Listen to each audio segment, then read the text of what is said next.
Mahnur Suhail, behavioral health specialist at Lean Dreams Weight Loss. And I am Brenda Peralta. I'm a registered dietitian at LeanDreams. Hi, Today we're Brenda. Hi. Today we're going to go over self-compassion and mindful eating. So Manuri is going to talk about self-compassion, and then I'm going to move on into mindful eating. But before we go into the topics, it's always a good idea just to have a refresher of what Lean Dreams is. We are a a complete weight loss program. Most weight loss programs are only medical focused or sometimes nutrition focused. However, the best weight loss results you're going to obtain is whenever you have that complete and in like holistic or integral part of weight loss. So over at Lean Dreams, we have a. Can you move over to the next slide? Yeah. Is it not moving? There. Perfect. So over at Lean Dreams, we have expert medical supervision, behavioral therapists, we have a registered dietitian and nutritionist, personal fitness trainers, support groups, and we have online communities so that not only you are getting the part where we have the one-on-ones, but these sessions are part of the educational process. One of the things that we encourage is long-term habits. So that's where the education comes into play, and that's why we have these focus group supports. Just like Manur said, well, I'm a registered dietitian, and Manur, you can take it from here since you have the first topic. Thank you so much. So, I'm going to talk about self compassion and it's important in weight loss. So, let's start with what is self compassion. So, self compassion means treating yourself with the same understanding and kindness that you would treat a loved one when they are going through a difficult time or some challenge or anything or any setback that they're facing. For example, if you skip a workout because you were tired or you were really busy, instead of thinking that you're lazy, instead of calling yourself, that I'm not good enough, what you could do is talk to yourself in a positive way and think that it's okay if you missed a workout and you can just simply start tomorrow, right? There are three components of self compassion. Number one is kindness, which means the practice of understanding yourself, being kind towards yourself, being understanding, comforting, and soothing towards yourself. Number two, mindfulness. Mindfulness simply means understanding your emotions and being aware of them rather than being overwhelmed by them. Number three is common humanity, which means that we accept the fact that we are human beings. We are not supposed to be perfect. We are going to face challenges. We are going to face setbacks. There would be lapses in our weight loss journey. And just that universal suffering of being not perfect is common and is normal. This is what common humanity means. And these are the three important factors of self compassion. Please let me know if the slides are working fine. Yes. Yes? Okay, that's great. Secondly, we're going to talk about the importance of self compassion. Why are we talking about this right now? Because, weight loss is such a difficult goal because we live in a world where it's just, there's so much tempting stuff out there. We don't live in a very healthy society, in a society that doesn't really support our health goals. So it's already so difficult to live in such a world and to just work towards our goals. So when we are being really harsh to ourselves and we are thinking of ourselves as not good enough, we end up giving up on our goals like completely. We think of ourselves as not good enough and we have this all or nothing mindset, and we end up just leaving our goals instead of being kind to ourselves and being understanding of ourselves and really continuing to our goals. So what self compassion does is, number one, it has been found by studies that it reduces emotional eating. And emotional eating is such a common issue. According to the American Psychological Association, emotional eating is about 38% prevalent in the adult population. So, it's so common to eat our emotions away, rather than really being compassionate towards ourselves and really trying to deal with our emotions in a healthy way. And emotional eating is one of a very important cause of weight gain. So when you're being self compassionate, it helps you reduce your weight by reducing emotional eating. Number two, it increases motivation and resilience. So when you really consider yourself as worthy, you really have that kind of confidence in yourself, you are going to be more motivated towards achieving your goals, and you're going to be more resilient towards, whenever you face a setback or a failure in your weight loss goal, you are going to be more resilient. And number three, you're going to have a healthier relationship with food and body image. How is that possible? A lot of us, we do not have a healthy relationship with food, with our body, and with anything related to our health. So what happens is, when we are really kind to ourselves, when we have a very positive mindset, that ends up shaping our healthier relationship with food and body image. And with that being said, a study by Drexel University revealed that about 140% of their participants in a study who were on a self compassionate weight loss program saw greater weight loss results than those who were on the control group, or who were not really being self compassionate towards yourselves, because they were not being resilient with their goals. They were usually giving up on their goals just because of a little, lapse in their journey. So it's really important to be kind to yourself while you are on this journey, okay? And some common challenges that we all face while being trying to be more compassionate and more kind towards ourselves is, number one, inner critic and harsh self-judgment. So we are all used to, calling ourselves out so much, trying to be mean to ourselves. There's this voice in our head that tells us that, you're not good enough, you don't reach your goals, you never reach your goals, you never stay committed, you never stay motivated. All of this inner voice is just so inbuilt that we find it super duper hard to, be kind to ourselves and to really understand ourselves and to really go through challenges in a way that is supportive for us, rather than being loving towards ourselves, we are usually really mean to ourselves. And it is something that so many of us face. Like, there might be people right now who would be thinking, oh, I cannot even get this self compassion thing right. And it's something so common for us. Like, we have these voices, and we can absolutely change that. Number one, we need to recognize that it is something that exists. We have this harsh judgment. And secondly, we need to recognize that it's not the best thing for us. So we could change that. We could be more positive and we could be more kind towards ourselves. And number two, feeling unworthy of kindness. Specifically, if you are on a weight loss journey, you feel like you're not worthy of love or kindness or anything until you reach your goal. You feel like, oh, I'm nowhere near my goal right now. How can I just be kind? So we need to recognize that kindness is something that everyone deserves. You won't be worthy just because you have a certain weight. You need to accept this fact that there are going to be failures, there are going to be challenges, and you have to keep working through them rather than thinking that, oh my gosh, I'm not good enough, I'm just going to give up. This isn't the way to go. You got to accept it and move on. Number three, difficulty accepting imperfections. So it's always us trying to be perfectionists. We are always trying to do our best, but accept the fact that things aren't always going to be perfect. It's what I just talked about in common humanity, that we are human beings. We are not supposed to be perfect. We cannot be perfect. And accepting this fact is going to lead us into being more, being better to ourselves. And really, it would help us to stick to our goals. Now, I'm going to talk about how do we include self compassion into our daily lives. So, what we could do is, number one, we can practice mindful awareness of our emotions. So, those who accept themselves accept their emotions, all of them, be it the negative ones as well, the ones that really give you so much pain.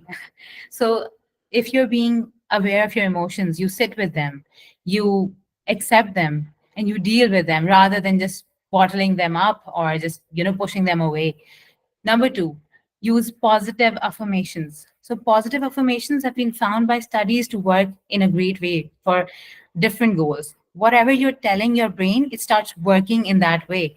So, tell yourself that you're worthy. Tell yourself that you are good enough. Tell yourself that you can stick to your goals. Tell yourself that you can achieve your goals.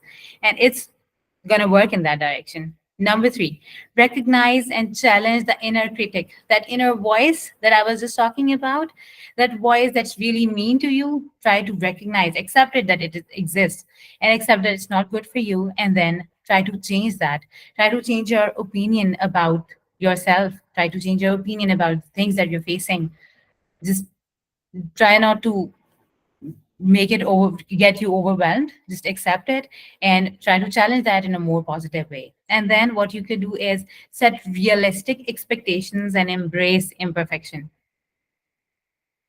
Always think about your expectations as something that, in a way that you can really, just set your goals in a way that are realistic. Just try to accept that things aren't always going to work out in the way that we want them to, and that's okay. You could still reach your goals without really, without really making it difficult for yourself. And then celebrate progress and effort. So celebrate everything that you're doing. Really appreciate yourself for all the effort that you're making, for all the hard work that you're doing.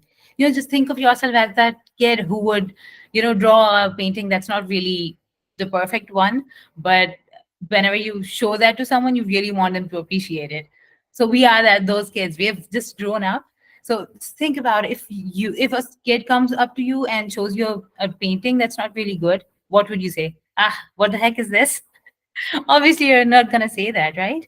It's just going to appreciate it. You're just going to motivate that person. In the same way, you got to motivate yourself. You got to accept that, you're making effort, or you're making progress, or you're doing good. That's how you're going to be more kind to yourself. Okay. And lastly, I have a little activity for all of you that you could do after the session, which is self compassionate letter writing. So I want you to think of a challenge that you're facing right now. It can be any challenge, be it weight loss related, be it your personal life, professional life, just anything. And write about it in a way as if you are comforting a loved one or a friend who's going through that challenge. Just try to really be kind and positive, and that's how you're going to learn to be more self compassionate. And then you could simply just build that habit up and continue doing it when that inner voice, that inner critic, really changes into a self compassionate voice. Thank you so much for listening to me. If any one of you has any question or anything you want to share, I would really appreciate it. I Nice do job, have a Manor. question. Yes, yes, Yeah. thank you, Manu. And I do have a question. Yeah. You mentioned about being kind. And so my question is, how can we recognize that we are not being kind? Because I don't think on purpose, no one wants to be unkind with ourselves, but that's happened without even realizing. So what Yeah. would be a nice way or a tip to share to just kind of stop that conversation with ourselves and reach for something better? Yes. Basically, what we could do is try to be more mindful. By mindfulness, that I mean that you are more, more understanding and more conscious of what you're thinking, how your thoughts are. Just really be conscious about whatever you're thinking. That's gonna give you that, understanding of what you're actually, how you're talking to yourself and whatever you're saying to yourself. It takes time and effort to recognize this, but once you do, you're going to catch yourself in that moment and then challenge that, change that. So first step is really important, which is you need to be really conscious about it. You need to really focus on how I'm feeling right now and how am I reacting to that. Okay, does that answer your question? Okay. Thank you so much for Yes, the question. thank you. You know, Manor, so something that I noticed is that if I wake up in a good mood, and then let's say I'm 2 or 3 hours into my day and I find myself in a lousy mood, Sometimes what I do if I'm not too busy and I'm being more aware is I ask myself, what put me in this lousy mood in the last 2 or 3 hours? And maybe it's a phone conversation or an interaction or an email I read or something. Yeah. So it puts that into awareness, and then I can further say, okay, do I really need to be in a bad mood for this or not? Or is it something I have control over? Or is it something that I can do so that the rest of my day is it also in a bad mood? So sometimes by reflecting on your mood changes or your emotional changes, you can find, at least for me, these triggers and then try to figure out a way to. So I think recognizing the trigger is also part of it. Yes, absolutely. That's such a nice strategy that you utilize. Yeah. So, is there any question or anything? Okay, I guess Brenda, you should continue. Awesome. Okay, so now we're going to go into the mindful eating, which is another it is also a way of self-compassion, but more into the nutrition focus. So mindful eating is the practice of being present and fully aware during your meals. I don't know if this happens to you, but most people either eat while they're working, while they're at their desk, or when they are like watching TV, or when they're checking their phone. So they're not really very aware of the foods that they're eating or the moment that they're having. So the purpose of mindful eating is just breaking that. It is finding that healthier relationship with food, improving the digestion and helping balance your eating habits so that you can have a positive relationship with food and all the experience that it has, not only seeing food as I need to do this because it's lunch and I need to eat, but really enjoying the moment and being present and aware of what you're eating. Some of the benefits of mindful eating include that it reduces overeating and emotional eating once you are more aware of why you are making those decisions and paying attention to your hunger and how full you are really helps with the fact that you can adjust how much your body really needs and understand how much it really needs. It enhances enjoyment and satisfaction with food. It breaks that barrier where most people are like, they use words like, I shouldn't be eating chocolate or I shouldn't be eating that cake. I cannot eat that I don't know that ice cream. And one of the things that I really enjoy about mindful eating is that you end up understanding that there's no such things as can't or shouldn't. In the end, it's all about portion control and and really enjoying that moment. So instead of eating that entire cake without paying attention and then wanting seconds because you didn't really enjoy it, to being aware of every bite that you're taking, how flavorful it is, how it smells, how it makes you feel. You really start connecting with food, so you end up enjoying more those foods. But in the end, you're going to find that you don't need to eat that entire cake to be satisfied with that cake, that you're going to just maybe a couple of bites and you're going to be very happy and you enjoyed it more than eating the entire slice. It encourages healthier food choices and it supports weight management and digestive health for all the things that we've talked about. So there are four main principles of mindful eating. So the first one is honoring your hunger and fullness levels. As we're going to see, when it comes to mindful eating, you have a hunger and a fullness scale. So it goes from 1 to 10, and this basically means is making sure that you don't go overly hungry and you don't go the other way. You don't go into the place where you're stuffed, you cannot breathe, you need to unbutton your pants, and nobody talks to me because I cannot move because I'm very stuffed. So it's just finding that peaceful moment where you can be comfortable hungry and comfortably full, but not going into the ends. It's also about savoring the flavor. So just using all of your senses. One of the best things, or one of the things I really enjoy telling people, is that whenever you are eating, you should be a food critic. Sounds a bit funny, but it really should. You should be like, okay, how does this taste? How does this look? How does this feel? How does this make me feel? So the more information, or the more description that you can apply to that moment or that food, the more connected you're going to be. It's also about non-judgmental awareness. So we also learn in mindful eating that there's no such thing as good or bad food. You can have all food in moderation, except if there are some medical conditions, then there are good and bad foods, but they're a very different story. But if there are no underlying health conditions, really there are no good or bad food. I would lie to you if I would say to you I've never had a donut or a cake or I've never had those cravings. It's a matter of really enjoying them and knowing first how to control the portions, but knowing what it also does to my body.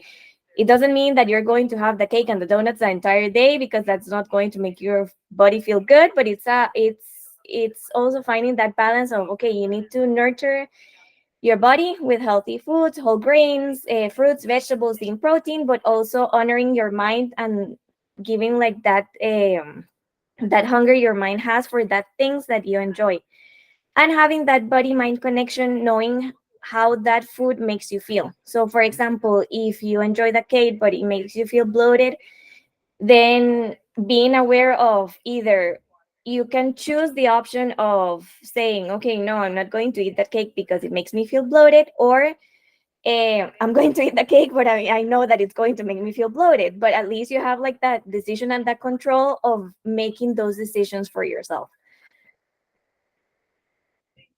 Okay, so I was mentioning, the hunger and the fullness scale. It gives you control over how much you are going to eat, and that's how it helps with overeating. So, on a scale of 1 to 10, you determine one being starving. So I'm going to probably murder someone because I'm so hungry that I need food right now, to 10 being completely stuffed that really I cannot breathe. What you want to be is, if you're hungry, you want to be like a rating 3, maybe 4, and if you are full, into a 6 and a 7.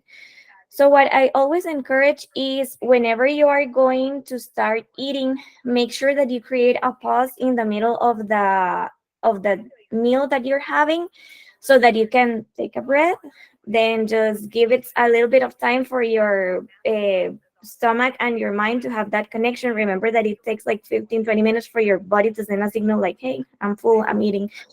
So just take it lightly and then give yourself that rating. If you are in a 5, then you can be like, okay, maybe I can eat a little bit more. That's okay. But if you're a 7 and an 8, be like, do I really need to continue eating? Or can I stop right now and maybe have the leftovers for tomorrow?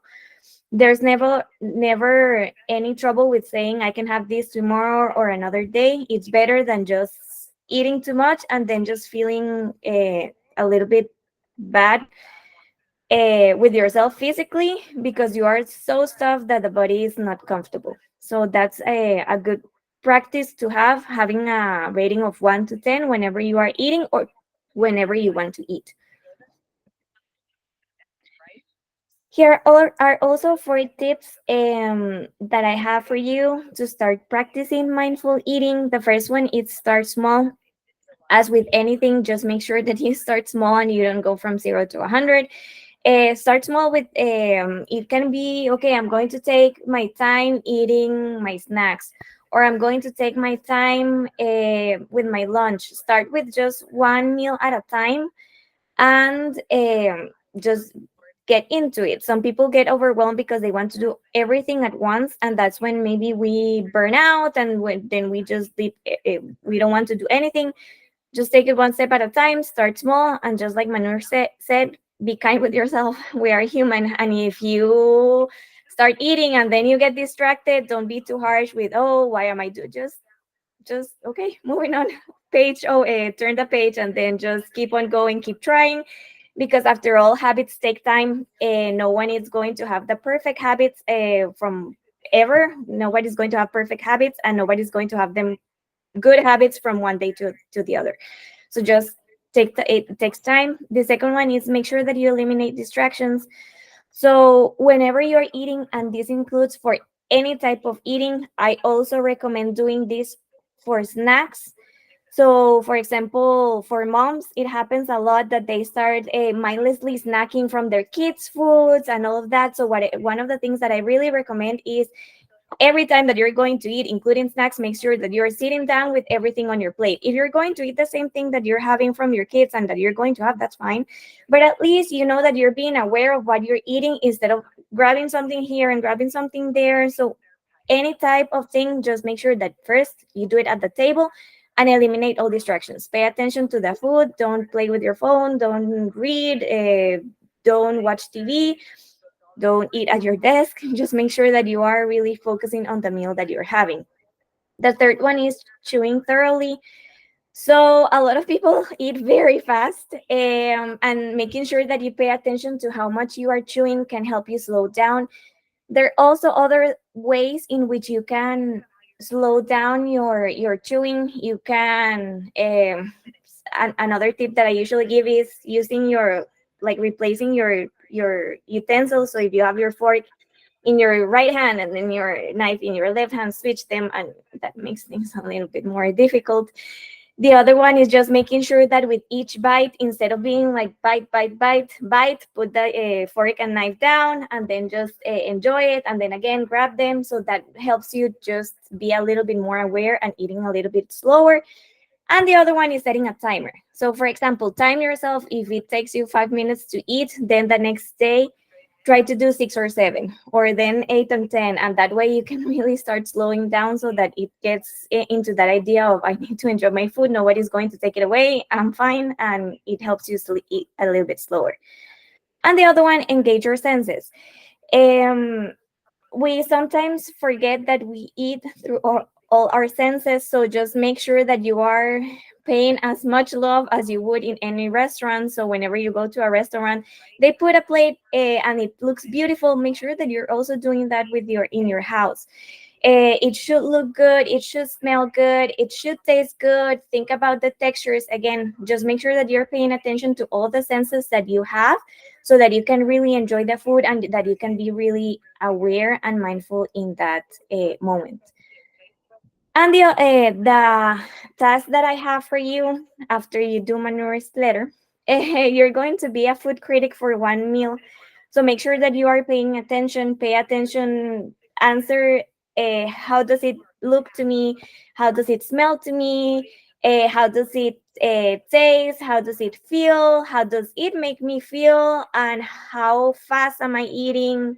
Am I enjoying this? If so, why? And if not, why too? Just make sure that, again, you're being a food critic with the food. No matter what food that you're eating, it can be an apple, and then you can also be a food critic with the apple. Just make sure that you are paying really paying attention to all the senses so that you can really have that mind and body connection of the food that you are eating to nurture your body. I don't know if anyone has any questions.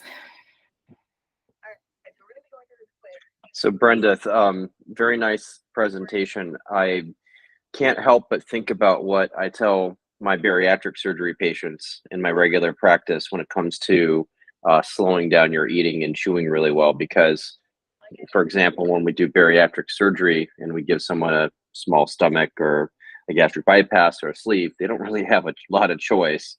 And your body has a quick way of telling you quickly that you're eating too fast or you're eating too much. So I think that everything that you mentioned is important to do. It's harder to put into practice.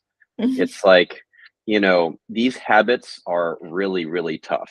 An analogy I sometimes give patients is, imagine if you're right-handed, right? And then all of a sudden, God forbid, you no longer have your right hand and you got to do everything with your left hand. How hard it would be to learn how to eat, brush your teeth, wipe your butt, everything with your other hand. It takes a lot of effort. You can do it. Eventually people do it.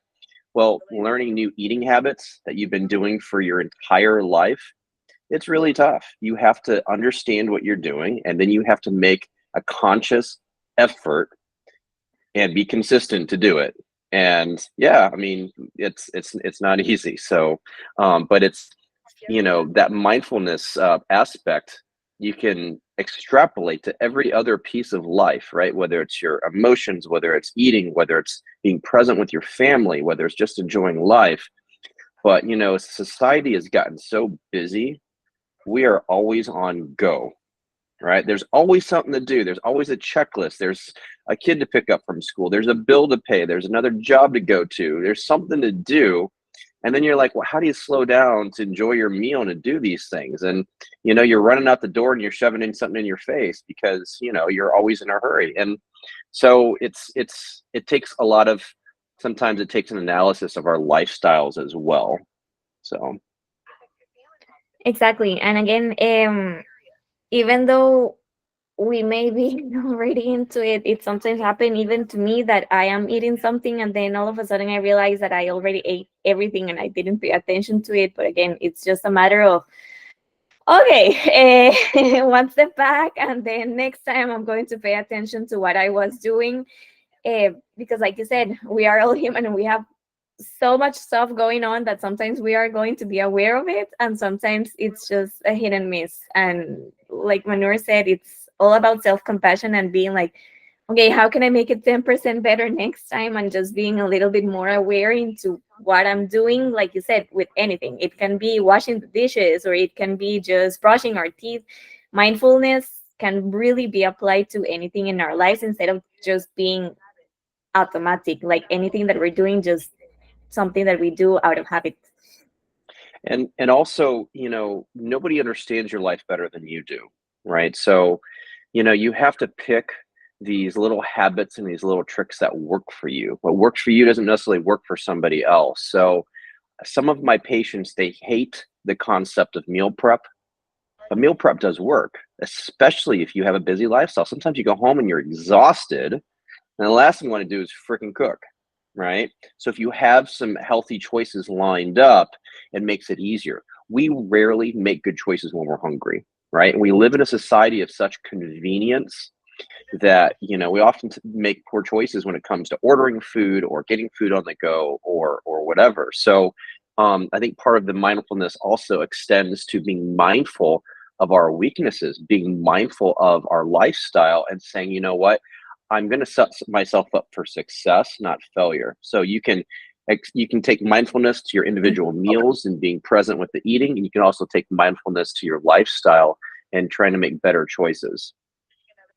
True. And like you said, not only mindful with your choices, but mindful of like the barriers or understanding. Like you said, one of the topics that we can eventually do is meal prepping, but understanding that because we see a lot of in social media of everyone doing meal prep and that the meals look nice and perfect and their fridge is looking amazing, and a lot of people think that meal prep needs to be that, but in reality meal prep can be like just mindful eating a wide range of things. Like it can be just planning the meals that you're going to have, but knowing that even though you're going to cook, you know what you're going to cook so that you don't need to think about it. Or you can do food prep of just cooking a batch of brown rice or the chicken or the chopping the vegetables and knowing that that's okay too, and that it doesn't have to be this perfect thing of meal prepping that looks aesthetically pleasing. And if you want to do it, then that's fine, but knowing also like what works and what doesn't for you.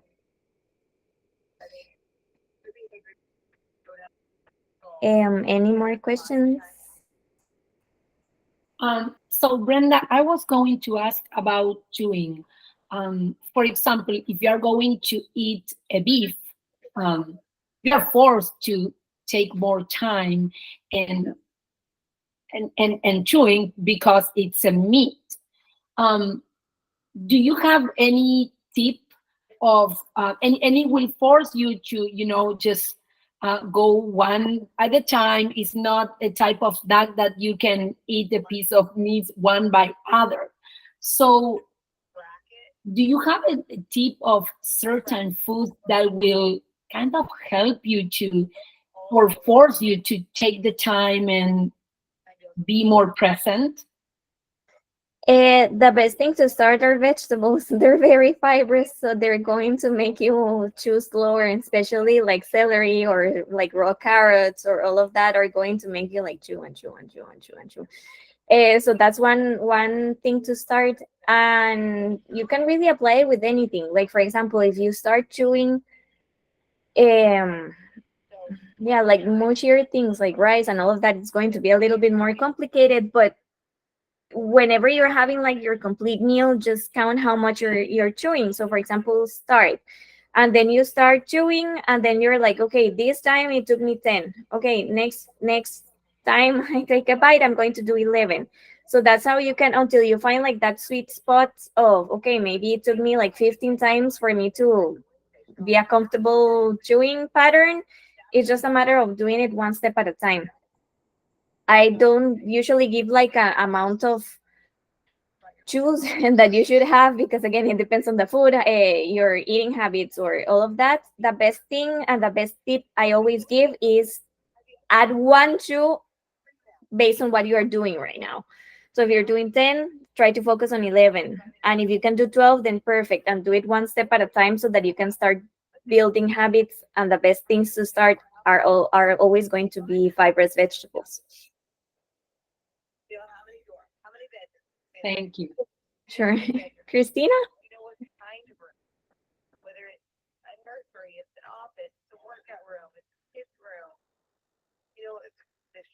Okay, sorry, I didn't know how to work the thing. So I have an issue with chewing food because I don't know, it grosses me out when it gets to a certain texture. So I can't chew like that much. So one of the things I've done is I put the fork down in between, or I cut my food really little. My mom used to yell at me and say, "You're not a toddler. You don't need to cut whatever I'm eating." But I think that's helped me because, yeah, I can't handle like mushy food or once it gets into my mouth. I'm strange. I'm weird. But is that okay, like by doing something like that? Yeah, so the chewing is more into the digestion, but if there are some people that either or don't like chewing or hate hearing people chew, so again, everyone is different. So if chewing doesn't work for you, that's fine. It is just a strategy for you to slow down. So if it works for you putting the utensils down, perfect, because at least you're being aware of, okay, I need to slow down. I'm going to search for other strategies that don't go against me, because if chewing isn't for you, or counting the chewing, like Dr. J said, you don't need to do anything. That everyone is different. So if putting the forks down helps you slow down, perfect. Yeah, that's why there are other things like the timer and all of that. But if that helps, that's perfectly fine. Okay, thank you. Any other questions? I have another question. Do you is there anything you recommend, Brenda, as far as helping people logging their food or the macronutrients? Is there an app that you like, or is there something that you like for people? Because part of mindfulness is also being mindful of, how much water you're drinking every day and the macronutrients you're doing, so that, so what do you recommend for that for people? So there are different apps that anyone can use. It really depends on what they're looking for. I'm a little bit more biased towards my fitness pal because that's the one that I use. But there are different tracking things. Actually, one exercise that I usually turn towards people is that whenever one of the things, like when people start being, they can go the other way of being like very they get very stressed whenever they don't track, or that whenever things are not that perfect. One of the also exercises that I often do is, okay, we're going to have a combination of mindful eating and tracking. So have a day of mindful eating, but track the following day. So for example, just write down what you're having, just being aware of everything that you are going to have, focusing on protein, lean, whole foods, and all of that. But then write it down, but track until the next day. And the next day, then you can be like, okay, I did this great, and maybe next time, okay, maybe I missed here, I can do it better next time. So that's another strategy or exercise anyone can do whenever they start feeling that they are getting very obsessed, like with tracking. Again, I'm a little bit more biased with my fitness pal because I've been using it for several years now. But they're very all different types of things that work. So yeah, it really depends on everyone's goals or needs. But yeah. So Brenda, when you said that you have been using for many years, what's why do you think it's a good habit to keep tracking? Is it just to being sure that you are always getting those macronutrients? It's just for you to be aware. What is your purpose behind keep tracking? So it really is going to depend for everyone. In my personal experience, I do tracking because I tend to have like a lower protein intake. I tend to go towards carbs and fats instead of protein. So for me, it is one of the main reasons because I need to cover my protein intake. And the other one, since I work out a lot, in my case, I tend to undereat. Whenever I practice mindful eating, my habit tends to be under eating instead of overeating. So whenever I try to practice mindful eating, I go under my calories, but with the amount of workouts that I do, that's when I start feeling tired, low in energy. I start getting like I don't recover properly. So it's also a matter of recovery, performance in my case. For some other people, it helps them be a little bit more aware because we often underestimate or overestimate the amount of calories that we're having. So, for example, some people are like, okay, no, it's just a little bit of peanut butter. Okay, yes, it can be a little bit of peanut butter, but you cannot grasp the concept that in that tiny bit of peanut butter, there are like 200 calories. And whenever people are like, what? Yeah, yes. So that's when tracking also helps just to be a little bit more aware of how calories and portions act and again how it makes you feel. So for example, if you are having a meal that is very high in calories but it's not very satisfying, then maybe we should switch it up to something that is going to increase that fullness level based on the hunger scale. So, yeah. Again, I there is think no one size fits approach to anything. I think every single person that is interested in their weight management should be tracking their food. That's just my personal opinion. I'm sure there's going to be weight loss people out there that disagree with that. I don't think a lot of them would be, but I think that when you're not tracking what you're eating, you're just like flying without any direction. And you're absolutely right, Brenda. We have a tendency as human beings to over or underestimate everything, right? Not just food. It could be money, risk, whatever. All right. So we think we're objective and we're not. And so, especially in the context of weight management, you have to be precise. And I use MyFitnessPal too. I mean, I think it's pretty easy. Especially if you're in a routine, you can just kind of select your meals over and over and over again. You can do your water intake, you can do your exercises, and it's convenient. But it's another habit, like chewing slowly or taking your time or putting your fork down, like Christina said. You just have to do it.